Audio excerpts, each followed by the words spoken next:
All right, Tasha. We just started talking before I pressed the record button, and I can already feel the amazing energy coming from you. You are a survivor sister of domestic violence, and we connected because of the beautiful internet that can be a gift and a curse, but in our case, it was definitely a gift. And first and foremost, before we even get started, I just want to say thank you so much for agreeing to come on to share your story. I do want to put a trigger warning right now before we even jump in that we are going to be talking about some pretty uncomfortable topics, domestic violence.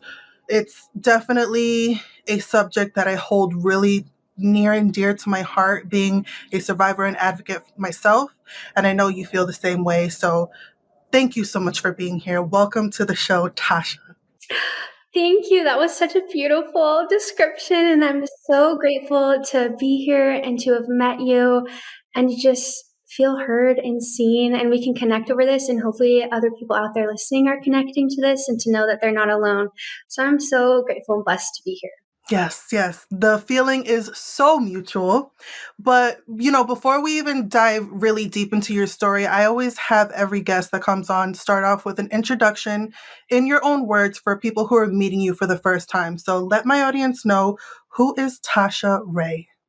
Yeah, well, I'm 24 and I have a background in psychology. I have a degree in psychology. I've worked in the psychology field for several years. I'm an advocate and I'm an author, and I strongly love to talk about women and mental health and sharing my story and connecting with others. So, yeah, that's Yes, you are me. doing the damn thing. You are using your voice to create change. Y'all, I don't know if you heard, she's 24 and a published author. Hello. Can we celebrate that real quick?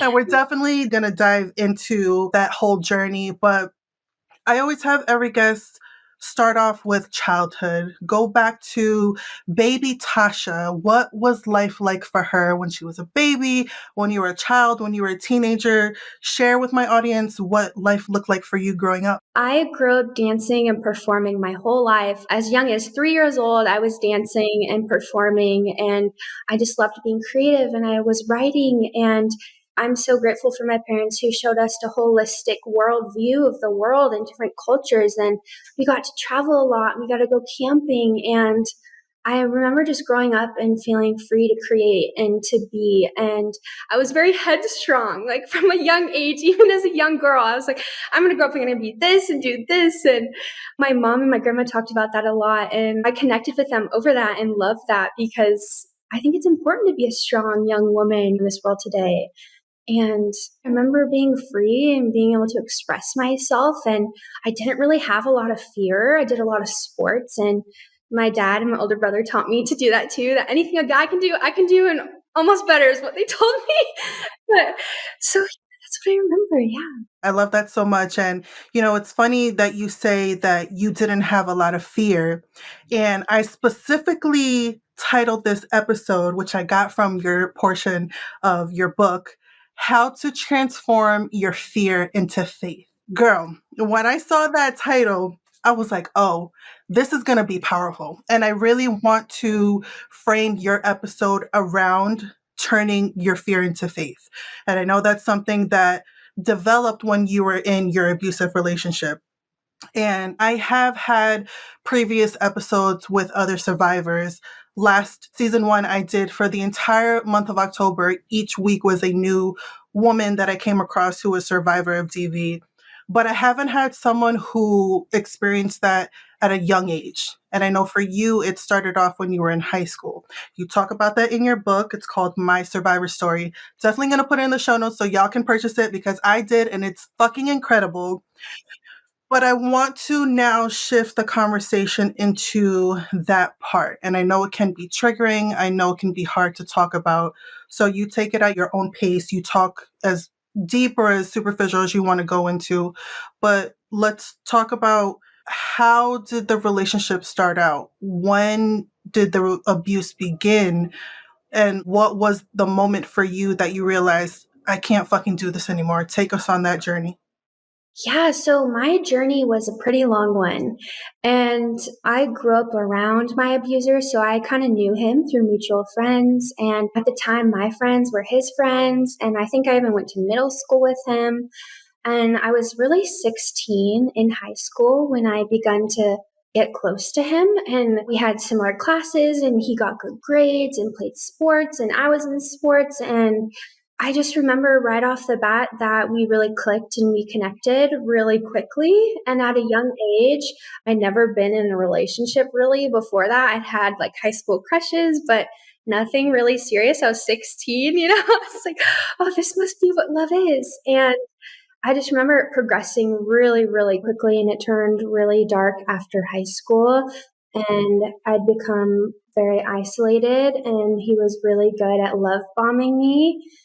And I really struggled during those years of college. I felt very alone. I had a lot on my back from like 18 to 21, very young age, balancing everything myself. Were there warning signs leading up to it? There was a lot of things along the way that I didn't understand were abuse. Love bombing, I wasn't aware that that was even a thing. For anyone who's hearing that term for the first time, what does it mean? Because it's very on trend nowadays, but some people are really like, what the fuck is love bombing? Break that down in a way that we can understand. I think the moving too quickly, too fast is a good term.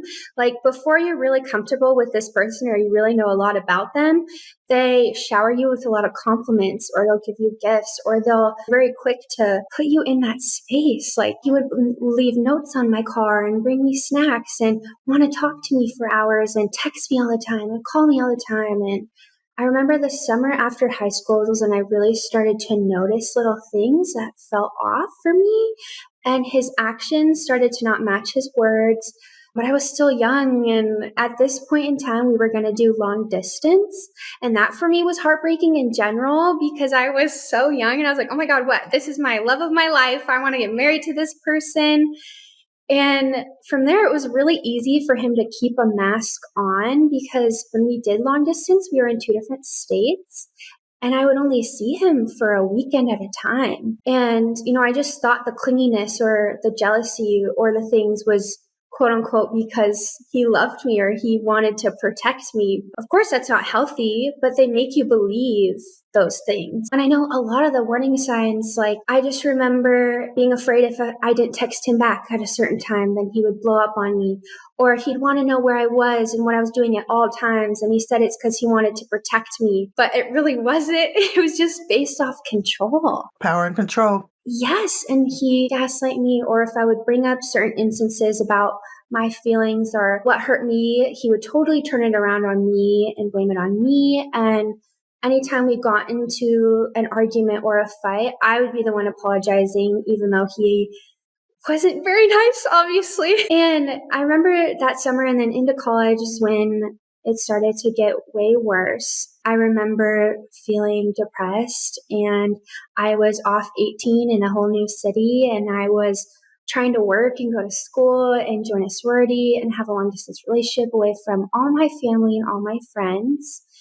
And we had some issues in the relationship, obviously, because it was long distance, and he did something that really broke my trust. And I know I talk about it in the book. It was shameful for me to express that because he had full on made out with another girl. And I talk about that in my book, and that's shameful. I was like, I'm telling people this, and I still stayed with him. But I was also so manipulated. He would just convince me over and over and over again. And even sometimes when he'd do things, he would convince me that it never even happened. Like, what are you talking about? That never happened. So I just got completely dependent upon him. And I remember I got really, really sick. And so I was wanting that familial support and that friend support. And so I decided to move close to him. That was a point that it really, really went downhill and turned into something way darker, really physical, and abuse on every form because now he had access to me at any point he wanted. I still wasn't living around my family. I was closer, but I wasn't in the same city. It really turned into my nightmare during that time. First of all, thank you so much for sharing that. I know you go in a lot more detail in your book, so I recommend anyone who wants to read the full story definitely purchase the book. This is why I love having this conversation with other survivors because there are so many similarities in my own story. You guys were together for 4.5 years. Me and my ex, we were only together for 10 months, but it felt like Wow. 10 fucking years, honestly. And for me too, like it started off with the love bombing. I thought I found my soulmate. I was like, oh my God, God finally heard my prayers. Like he finally brought me the one, or so I thought. The mask is on, like you said. It's like rainbows and butterflies and very sex driven for me. Like, I don't know if I was really in love with him. I think it was more of like a combination of lust and obsession Yes. and lack of self love within me that I was like, I need to get it out of him, right? I'm sure you Mm, can definitely relate to yes. that. And I know other survivors can too. And I'm sure for you the same way. But when I was in it, I felt so fucking alone. Before me and you even started recording, I told you, I was like, me growing up, I never heard of domestic violence before. My parents are together for 40 something years. Old school Puerto Ricans that came from the island, high school sweethearts, still together. Yeah, they argue, but my dad never put hands on my mom and vice versa. I never had that type of violence around me. Like, what the fuck is domestic violence? I've never heard of that before. So, like, Yeah. when I found myself in that relationship, it wasn't until like after I escaped and I started doing research that I was like, holy shit, I was in a domestic violence relationship. There's actually a term to define this. And even before, when I was in an 8.5 year long toxic fucking relationship, that had gotten physical too in some instances, but I never put like a name to it. So I think it's so important for us to have these uncomfortable conversations to let other people know you're not crazy, even though Mm. they make you feel like you're fucking insane.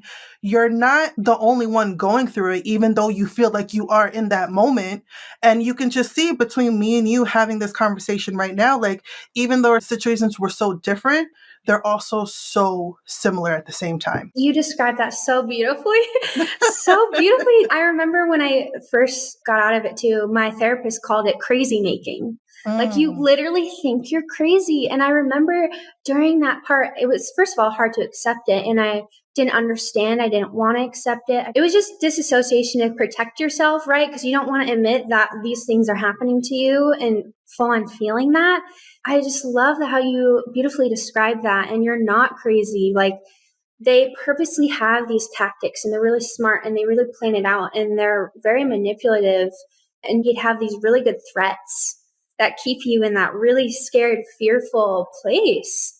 And they know exactly what they're doing. I remember feeling crazy and like I was so alone because I also didn't feel like I could relate to anybody my age. I was like, I mhm. feel 80, like I'm just surviving. And I look around and I'm in college and people are going to parties and going on dates and all these things. And I couldn't relate. It felt like I was in prison. I feel for you so much. I want to know what was the moment for you that you were like, I can't fucking do this anymore. For me, I'll share for people who are listening for the first time. It was the night of March 12th, 2021 into the morning of March 13th. The physical abuse got to the point that I thought my life was going to be over. I go into full detail on episode 10 of season 1 of my podcast if anyone wants to hear the full beginning to end story. But it was in that moment when I escaped from my ex after he put a knife to my neck, threatened to kill me and my family, strangled me to the point I almost passed out, and I pissed on myself. Like, it was just the worst night of my life that I thought my life was over. And when I escaped and when I went to one of my best friend's apartment, that was the first time that I told someone what was going on. That's when I was like, I can't do it anymore. And it's crazy because 12 hours before that same day, I had went to that same best friend's apartment and I told her, tonight when I get back home, I'm breaking up with him. There was lying and cheating. Like, he was just a piece of shit person. The real him came out. And I just got to the point, like, I was done. 12 hours later, I remember I put up a Facebook post and I was like, God, please get this demon out of my life because I was just going through a lot of shit at that moment. I put it out into the universe and God was like, all right, bitch, You want to listen? You really want this shit to happen? I'm going to do it in a way that's going to make you listen. So that was it for me. So I'm curious to know, what was your like aha moment that like, I can't do this anymore? Oh, thank you so much for sharing that too. I wanted to cry there for you. And I have so many similarities to you and what you described. It really truly feels like you're in prison. You feel alone at the same time. You have the weight of the world on you. For me, it was really gradual and it got really physical. And I talk about that in my book. And my book really helped me write it out because I had said things in there I hadn't said to anyone. Because when you say it out loud, it's like, it's real. Yeah, it's real. And, for me, it started off obviously really verbally and mentally, really bad, degrading everything about me. I'm sure he cheated on me so many times, but would manipulate me and gaslight me into thinking that it wasn't real. And so I came into this really bad place where I didn't trust myself. I didn't trust the world. I was fearful to even walk outside, but I didn't understand that was because of him, not because of the world. And I was living in this studio, 300 square foot apartment on the same street as him. And I remember getting there and the whole illusion of what he had told me it was going to be fell. It just broke in front of my eyes. They love to future promise you things. Girl. You know how many times I was told that I was going to be a wife? Right before I moved, he was like, we can make dinners together and we can go on trips together. And it's like, we're going to be living together. It's going to be this beautiful thing. And I get there and it's like, not at all like that. He treated me absolutely like shit, horribly, like stomping on me on the ground, but laying in my bed all day, not doing shit. Yes. Heating up all my food, spending all my goddamn money, taking my car. And I was in college, so I couldn't afford all this. I was just trying to get through school. And he'd come over and eat my food all the time. And eventually he had a key. He'd stay at my place when I wasn't even there and like use it as a hotel. And I didn't necessarily mention it in my book, but I would spend thousands of dollars on trips for us to go on. And he made it seem like he would take us on these elaborate trips, but it was me and all my money. Even financially would pin that against me. Like, even if he spent a dime on me, I would have to pay him back. But yet I had to give him everything. I see you and I feel you. I'm so proud of that. Yes. And I remember too, like during that time, went through a lot of bullying from his friends and people around him because he created this whole image of me that I was the crazy girlfriend, the controlling girlfriend, and all these things. And he was also in a fraternity. Oh, yep. God, that's a whole other thing. But that's a whole nother can of worms, girl. Yeah. And I just remember when I'd be around them, they would treat me like, oh, I'm just a girlfriend. Like, you're not Natasha. And like, just even downgrade me, or they knew things about what he had done, but wouldn't tell me. And so I was going through betrayal of like everyone in my life. At that point, I had no friends. I wasn't close with my family because he had wedged that in between everyone in my life. He had convinced me that everyone hated me and that I should just be with him and should be alone. Then it got really physical. And I don't know when exactly, but I know leading up to that, they like to fearmonger you. Like he would break my furniture. He'd push me in a corner or like act like he was going to do something, but then not do it. And then eventually snap. And then they do it. He like punched me and choked me. And I remember I had a taser. He even like threatened me with that. Wow. And he abused me sexually and financially and on social media. And if I didn't do something he wanted me to do, he would text girls, he'd flirt with girls, he'd threaten to post explicit photos of me. So really anything you can think of, he'd threaten me to do too. And I finally actually stood up for myself. I was questioning what he was telling me was the truth. And obviously they blow up on you. And I was in my studio apartment, just sitting on my bed. And I remember him sitting in the chair right in front of me.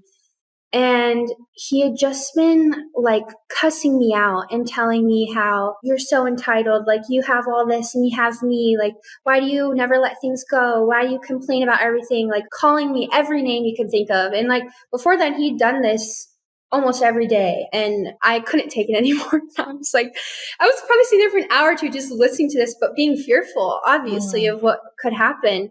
And I remember just like screaming at him, like, please just leave. At that point, he got obviously so angry.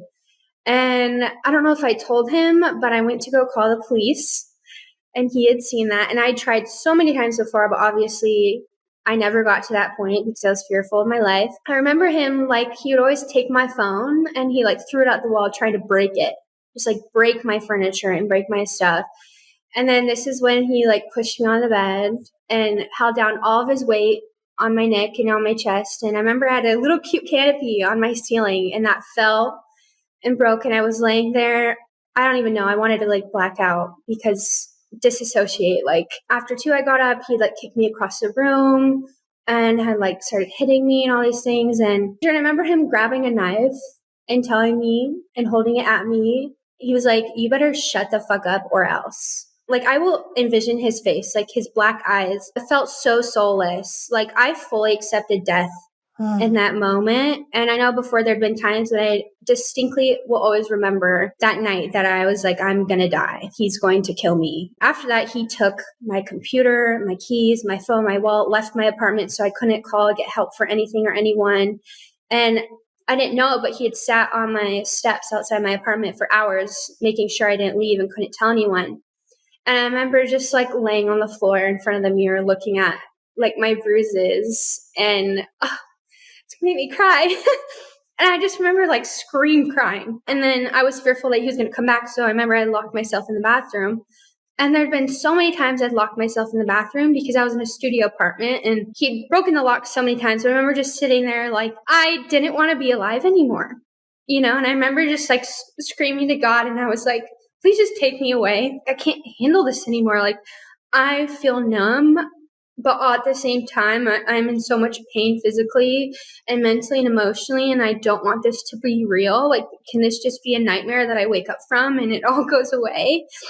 I know for so long, this happened to me so long, and not a single person in my life knew. That was a breaking point, too, where after moments like that would happen, I'd lay in bed for like a day or two because I just didn't want to move. I didn't know how to process that. And I was in a constant cycle of disassociating because he'd been physical so many times and mentally and emotionally. And he would just act like nothing even happened. Yep. You know? Never apologize. They'd come back. And I think even that night, he came back and like laid in my bed and went to sleep while I was bawling and throwing up in the bathroom. And I remember even that time he told me to shut the F up because he had class in the morning. And that was only one day. And I don't mention it in my book, but that was a seed too of what happened. Like the time after this, I'm like, am I going to choose myself or I'm going to let this person take my life? There are so many times I asked God, I was like, please, for the love of God, I don't care if I lose everything and everyone. I just know I have to get out of this. And for me, it took me a year to plan to leave because of how complicated he was and how calculated he was. And I had nothing besides going to school at this point. Yeah, so it really took me like a whole year. So I started volunteering because I had switched my major because I was obviously going through hell at that point in my life, but I was so passionate about understanding the brain and psychology and trauma and survivors. And I also wanted to help people, even though I needed to help myself. I just want to say before you continue, that is such a beautiful trait for you to have. So honor that because even though you're in pain and you want to help other people who are also in pain, like you are an angel on earth. So I'm going to give you your flowers because I can only imagine what you went through for 4.5 years. So I just want to like sit on that for a moment and just honor you because by you sharing your truth, and I want to say thank you so much for going there, even though I know it's hard to talk about and the emotions that come up. I feel every word that you're saying. Like I got full body chills from head to toe because I just understand you so much. So thank you for your vulnerability. You really are going to help so many people. I want to come through and hug you. I know. I know we're like on opposite sides of the United States, but we're definitely going to meet in person one day and I'm going to give you the biggest hug and I might not let go for like 5 minutes. Oh my God, same. I'll just be crying, falling. But anyway, continue. Absolutely. Yeah. No, thank you for that. That fills my heart and my soul. And I'm also glad that, I feel so comfortable talking to you. Yeah, I remember I had to build up everything in my life while taking full-time classes. And so I was like, okay, I'm going to start volunteering. It's going to give me a purpose to know that I matter in this world. And it really helped build my confidence because he completely I felt like a shell of a human. I didn't even feel like I was capable. He'd convinced me that I wasn't intelligent or that I was capable of anything. So I remember volunteering a beautiful hospital and helping so many patients in psychology. And that then led to a job. And then that made me feel like I could support myself and get through it. And I'd become friends with just like one girl.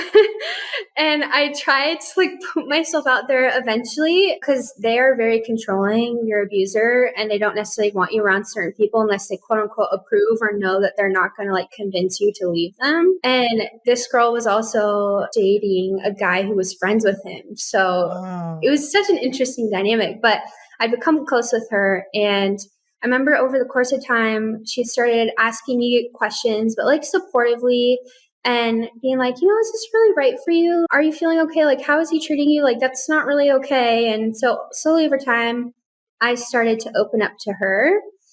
And I remember being like, okay, I can support myself. I can figure this out. And now I know that if I tell someone there's no going back, that I have accepted that I'm going to have to leave and I'm going to have to stick to it. And that was a really hard decision too, because you have to admit it to yourself. Right. And that is so hard to do. That's probably one of the most uncomfortable feelings to experience in that whole situation. Oh, yes. And it still took me a long time after, but I had started telling her some things and she full on was like, you need to break up with him. So she'd become aware and her boyfriend had become aware, which is interesting because he was friends with my abuser. But then everyone started to kind of start to see who he truly was. All I want to say too is like, it took me one person to say that they support me and believe me to like do it. Sometimes it just takes one person to be like, you're not crazy. I believe you. Like, I'm going to help you, and like, that just opened up everything for me. I was like, okay, I'm not crazy. People will believe me. From then on, I was on vacation for spring break during college. And I went with her away with her family on vacation, and her whole family sat me down.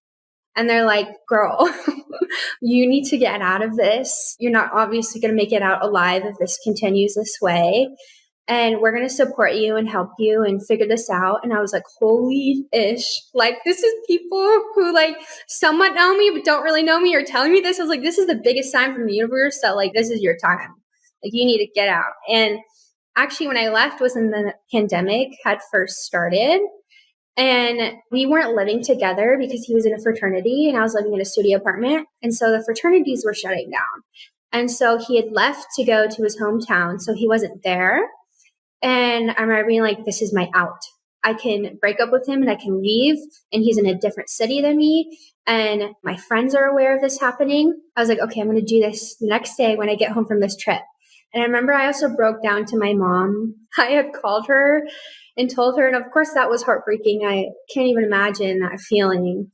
Another thing that I did was I collected a lot of evidence without him knowing. I had recorded conversations, and I remember doing that to convince myself too that this is like abuse. I recorded it and then go back and listen to it and be like, oh my God, like he actually did say this and actually did do this. And so that really put it into perspective for me. Then that happened, and then I got home, and I remember that day I just texted it to him because that was the only way I could have done it, to be like, I'm done. And then from then on, there was a whole journey because they really go crazy and psychotic on you during that time. But I had made a safety plan with my friends and my family that I wasn't going to be alone and that they were going to have my location and track me to make sure that I was safe. Oh, girl.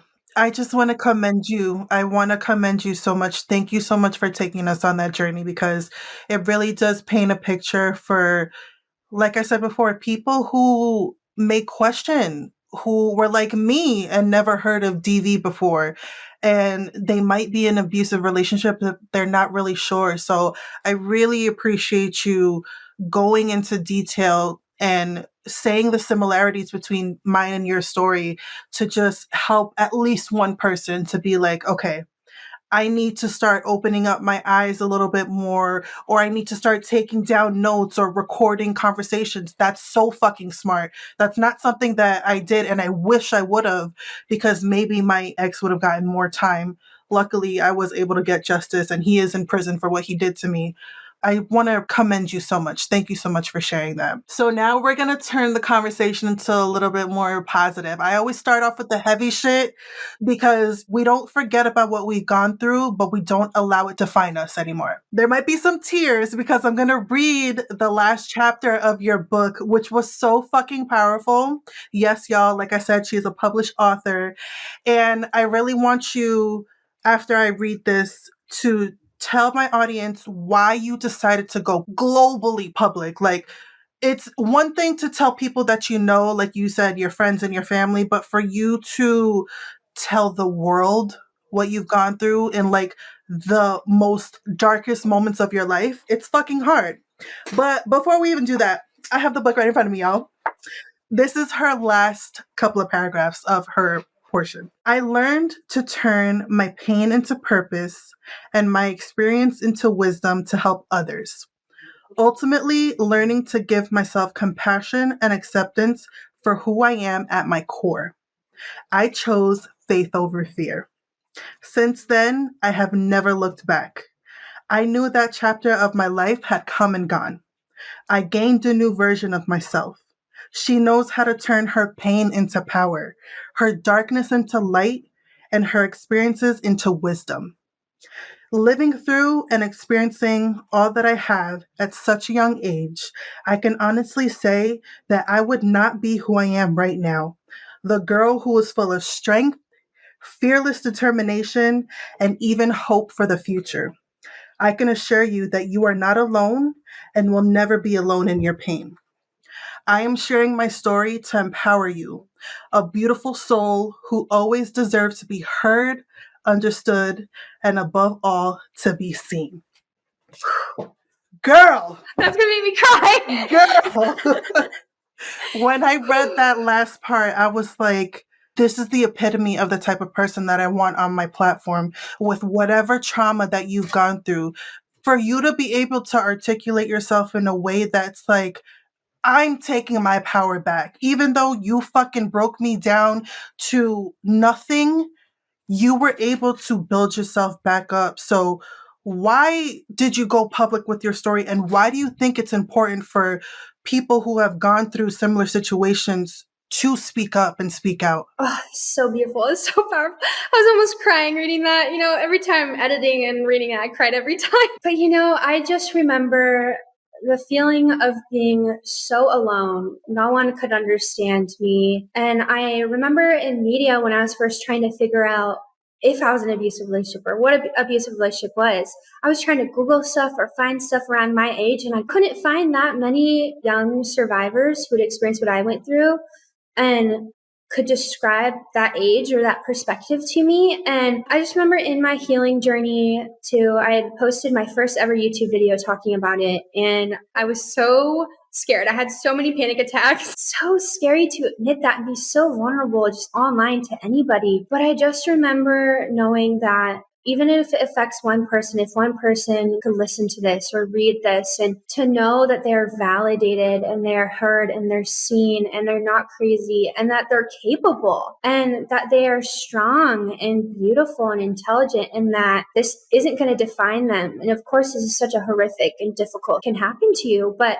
it isn't all of you and it doesn't define you. I just really wanted to be that voice for others. And I've had so many beautiful, amazing women message me and tell me their stories and be like, I've never told anyone this, or now thanks to you, I can tell my family or I can tell my husband. It makes me want to cry. It fills my heart and soul. And I just knew that on my purpose and my path that you don't go through things for nothing. Like I truly feel like there's a purpose and there's a reason. And I wanted to fulfill that purpose and to fulfill that role and know that I can help others through that, then it's all worth it. And you're doing a damn good job, sis. Let me tell you that right now. You are killing it. I'm so proud of you. I see you. I hear you. I understand you. And I just love everything that you're doing by turning your pain into power. That's the reason why I started my podcast. And I called it Watch Us Thrive specifically. It's not watch me thrive. It's not all about Leanne. That's how it started, me sharing my story.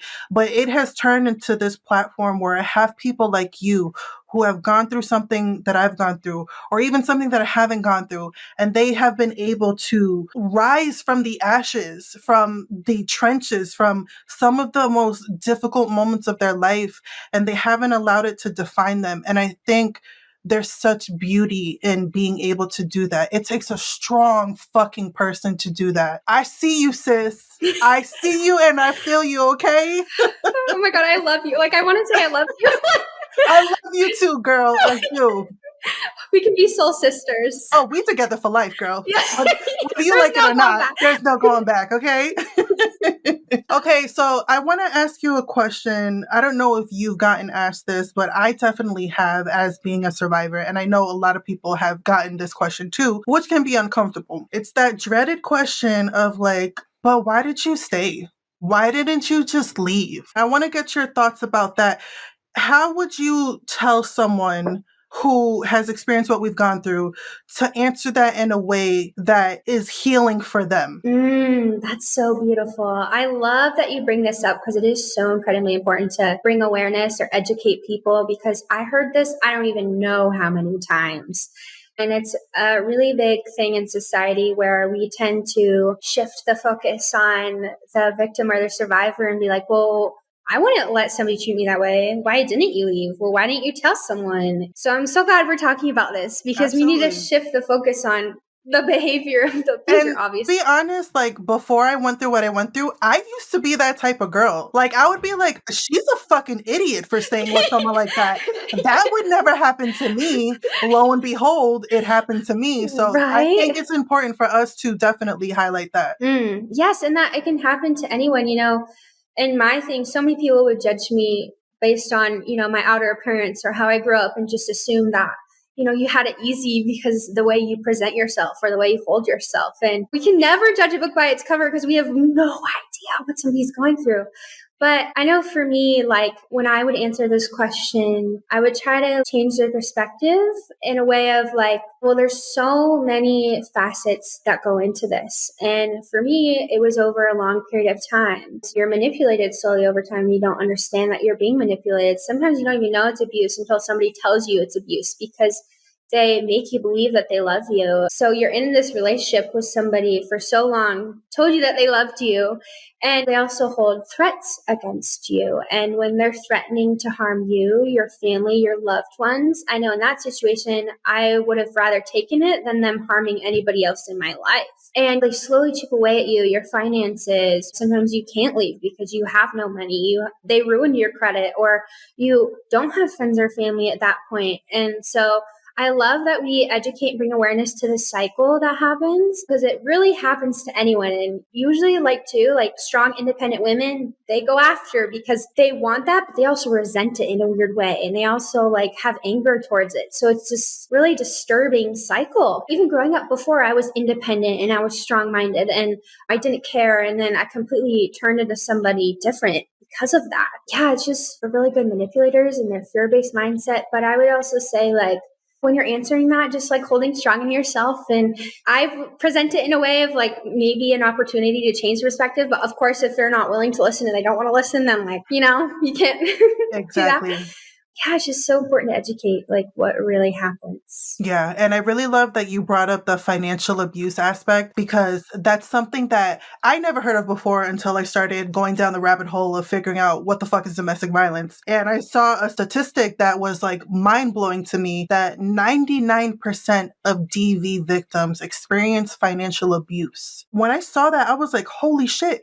No wonder why so many people can't leave, because they physically, like, they don't have it. Or like you said, they'll ruin your credit. They'll take your fucking paycheck from you and you have nothing. So I think that it's definitely very important. There's so many different types of abuse within an abusive relationship, but that's one that like we got to talk about more, because a lot of people, myself including, had no fucking clue what that was. Most definitely. And I think also the portion of like, they break you down so much to doubt yourself and to doubt your intuition. And they tell you over and over and over again, nobody's going to believe you. In my situation too, they had convinced all these people around me that I was controlling and that I was crazy. So they really try to discredit you and your reputation. So that way, if you do come out, then they're like, oh, nobody's going to believe you. But obviously that's not true. But They're just really good at that. Yeah, absolutely. Oh, so many good things coming out of this conversation. I knew it was going to be good. I remember DMing you. I was like, yo, I can't wait to talk to you. This was so good. I felt so comforted by you, and I was like, I could feel it. Yes, the feeling is mutual. All right, so I want to know, do you still have any triggers that come up for you? And if you do, how do you maneuver through those moments? For me, I was personally diagnosed with PTSD when I was seeing my therapist, and it's still something that I deal with to this day. Like literally last week, I had a trigger and I talked about it on my social media. But I want to know if that happens for you and how do you maneuver through that? That's so beautiful. I love that you share that and mention that too, because it's so important to let them know, like, we're human. I have my moments all of the time. I'm pretty sure, like, yesterday I had a moment, Mm-hmm. and healing is never linear. And you can't shame yourself or guilt yourself for that either, because you have been through horrific things and your body does these things to try to protect you. Even when you're out of it, you realize that you don't need those coping mechanisms anymore, but your body may not be aware of that. I was also diagnosed with PTSD. And I remember the whole time after was a nightmare for my body. Like, my Mm-hmm. nervous system was so dysregulated. Even now, I'm still trying to heal it. And I still have my moments, I see a car, that was his car, and I instantly, my heart races, I want to throw up. I'm freaking out internally. Or you smell something, you hear a song, somebody talks to you in the way that they used to talk to you, or a phrase, or watching movies or shows gets me every time. Girl, me too. There's some shows that I cannot watch to this day, like almost 2 years later. Like, there's this one specific series that I'm like, yo, I can't. Like, I'm not there yet. Yeah, it's so difficult. And somebody is behind me and I don't know they're there. Somebody will touch me without me realizing it, or loud noises. So many things put me into that trigger even now. It could be so many different similarities. But I know for me, the biggest thing is accepting that I'm experiencing it. It's not a bad thing. It's not a good thing. You're just letting it flow throughout your body, and your body is not trying to hurt you. It's trying to have the fight or flight to protect you, even though you're not in that situation anymore. And you have to just have grace and patience and compassion with your body, and to not beat yourself up if you have a moment or you spiral. And, for me, it used to be, it would take me out for a week or 2 days, or even if it's an hour, that's okay. And you're just processing the information that your brain is ready to give you. Just sit through it and work through it. And I know for me, there's so many different techniques that I learned, but I just know having that beautiful compassion and space and letting yourself flow, and looking at four corners of the room, or putting your feet on the ground and reminding yourself that you are safe, you're grounded. There's so many different techniques. The biggest one is self-compassion and grace. And you can't beat yourself up because your body's just reacting to something that's not even your fault. Yes, drive that point in. Like, it is not your fault. You didn't cause the abuse to happen. It's everything on them and nothing on you. I just agree 100%. Like, for my situation that happened last week, I immediately thought that my life was in danger again. And I cried. I didn't run away from that feeling that I'm so used to disassociating or like pretending it didn't happen or dealing with it later. But no, like, in that moment, I talked about it. Like, I recorded a podcast episode talking about what I went through and how I felt. Yeah, like, I think just for me, the biggest thing that's helped my healing is my vulnerability, is me speaking out my thoughts, because that's a complete opposite of what I was used to doing for the first 30 something years of my life. For the first 32 years of my life, nobody knew anything that I was going through. You asked me, how are you doing? I'm great. Everything's Yeah. great. I'm fucking fabulous, right? I so relate to you. And then you put on that mask. But then when you're behind closed doors, it's like, okay. But me being in the moment and speaking it out and not being afraid to be vulnerable, that has changed my life. But it's not easy, ladies and gentlemen. No. Okay? It's not easy to talk out your feelings. No. I love that you mentioned that. That is so beyond beautiful and so important. Like, and to get it out, writing it, screaming it, recording it, like singing to your car, crying in the shower, like releasing it from your body and not letting it ruminate. But I love that you mentioned that. And vulnerability is such a strength. It's never a weakness. It is so strong to articulate and express what you're going through. And show that. So I love that you mentioned that. It's so beautiful. I love it. I love it. I love it. I love it. I want to get some more feel good vibes while we start to wind down this conversation. So, someone comes up to you and they want to reclaim their power. They want to turn their fear into faith after experiencing trauma and abuse. What do you tell them? Oh my gosh, this makes me want to cry.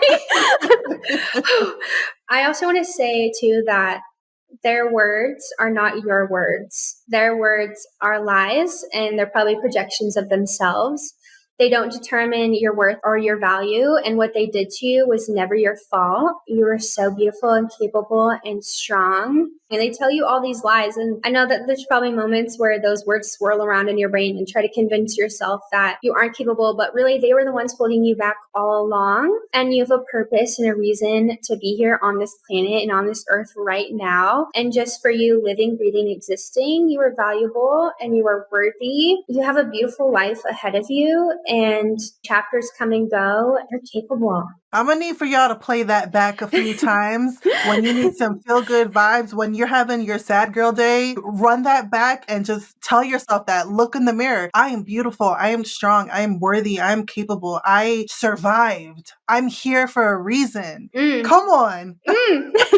Yeah. Even if you need to look yourself in the mirror and do that, I did that so many times and cried, but I just had to tell myself, like, you were beautiful, you were capable, you were worthy. And I forgive you. I forgive you.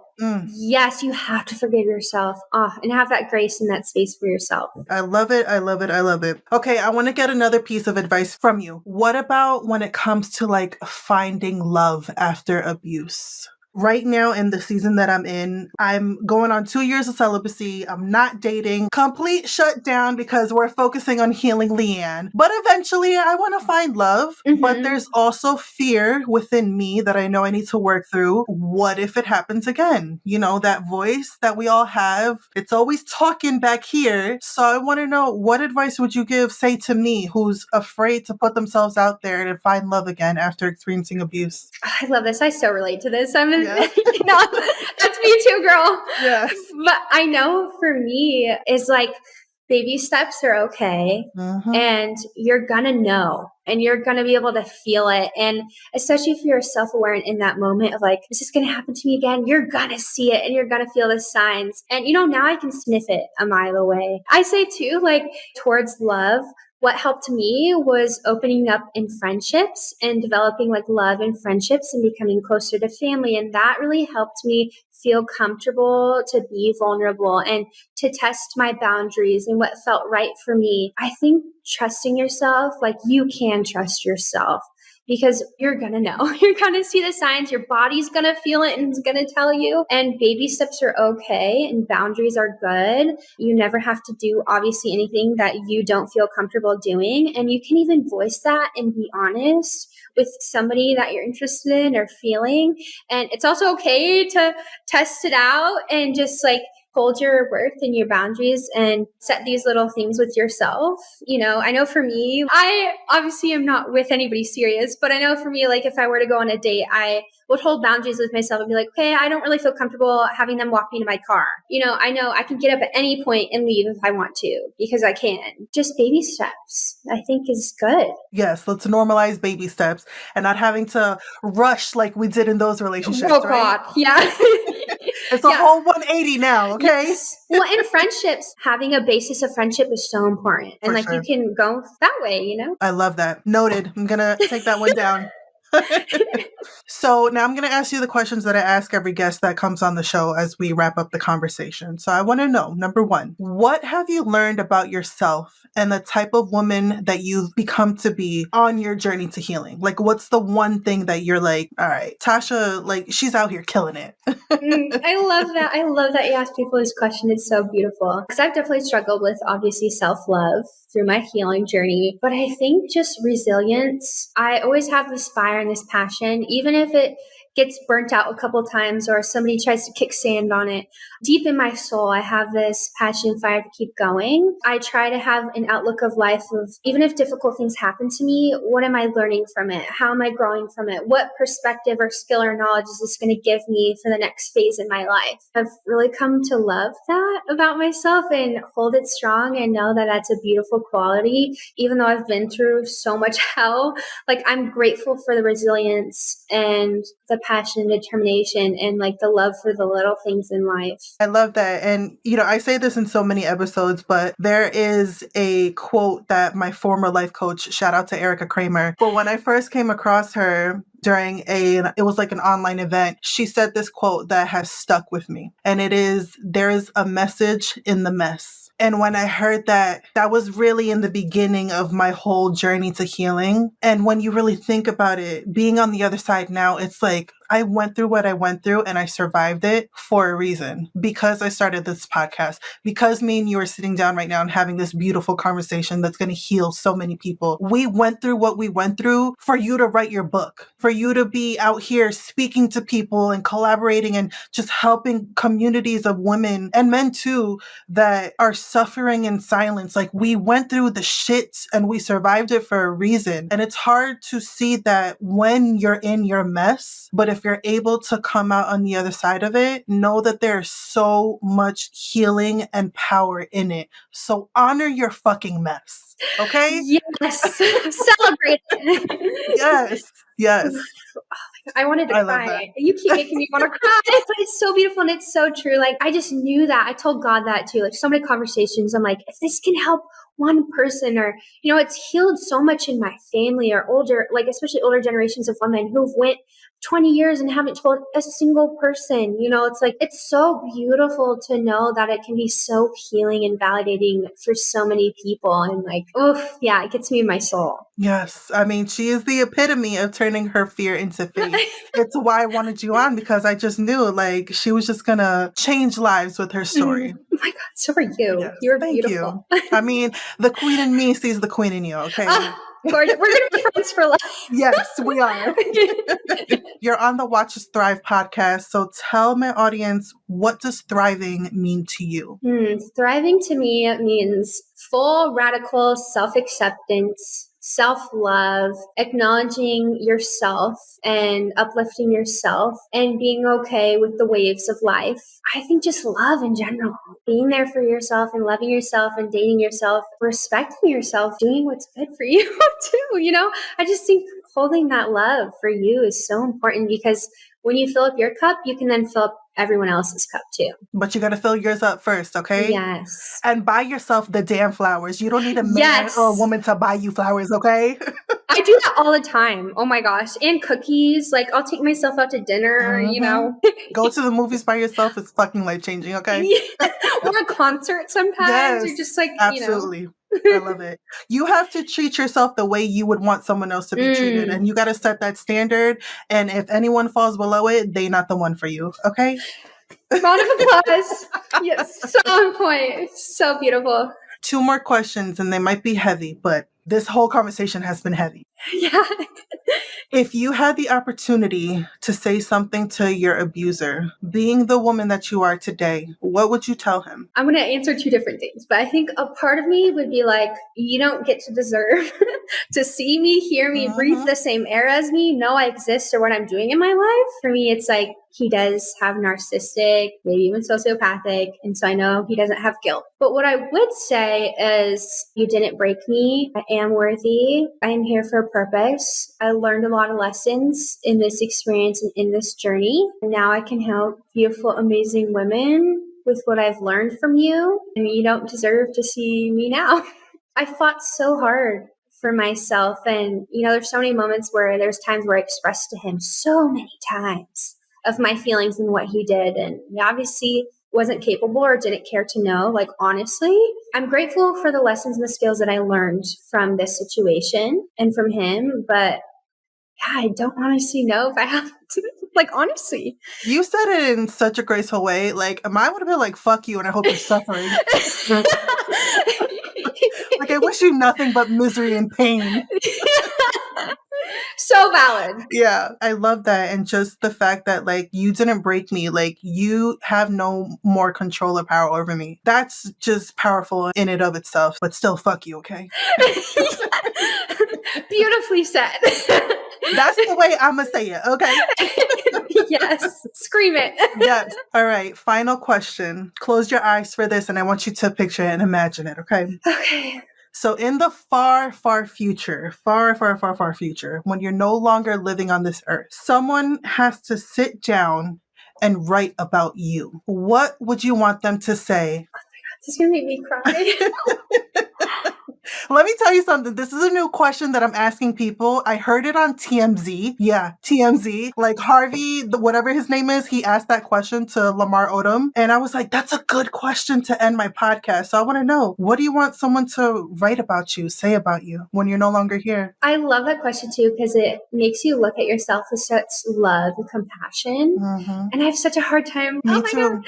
Me too. But I think for me, I truly feel like I'm here to help people and help women and to help them empower themselves and help them help themselves. I have so much drive and passion to continue advocating for women and domestic violence, and I want to write a whole other book, and there's so many things that I want to do, but I think just a majority of it is knowing that I helped people to see the light in themselves and to heal themselves and to know that they are capable and to learn from my experience and my journey, to know that I made an impact on a soul level. I think that's the majority of the passion and the love and the purpose of hopefully my message and my story can help heal and validate other people. I couldn't think of a better way to end this conversation. Tasha, Natasha, my love, I'm so glad and thankful that we connected. I saw you on Facebook Live on Stand Up Survivor. Shout out to Lisa. I hit her up. I want her to on my podcast too. And hearing your story back then and just getting to